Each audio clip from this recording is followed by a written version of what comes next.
সবার প্রথমে যারা উচ্চ মাধ্যমিক পরীক্ষাতে সফল হয়েছে 2026-এ, তাদের আমার তরফ থেকে শুভেচ্ছা। এরপরে যারা ডিগ্রি পড়তে চাইছো, গ্রাজুয়েশন করতে চাইছো, তাদের জন্য আজকে আজকের দিনেই সরকার তরফ থেকে একটা নোটিফিকেশন এসেছে। তোমরা জানো, বিগত প্রায় 2 বছর ধরে, 2024 থেকে 24-এ হয়েছে, 25-এ হয়েছে, আমাদের সেন্ট্রাল পোর্টাল চালু হয়ে গেছে।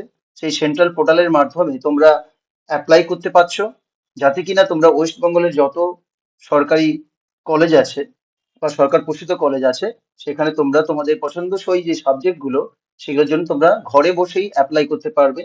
সেই যে ইন্টারফেসটা, তার সম্বন্ধে আজকে নোটিফিকেশন হয়েছে।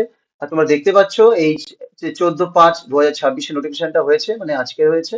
সমস্ত এখানে দেওয়া হয়েছে কি কি, এবং তার মধ্যে কোন কোন ইউনিভার্সিটি বা ইনস্টিটিউট তার বাইরে আছে, মানে এই সেন্ট্রাল পোর্টালের আওতায় আসছে না, সেগুলো দেওয়া হয়েছে। যেমন প্রেসিডেন্সি ইউনিভার্সিটি, যাদবপুর ইউনিভার্সিটি, যারা অটোনমাস কলেজ আছে বা বাকি এগুলো, এই সমস্ত কলেজ কিন্তু আমাদের এই সেন্ট্রাল পোর্টালের আওতায় আসবে না।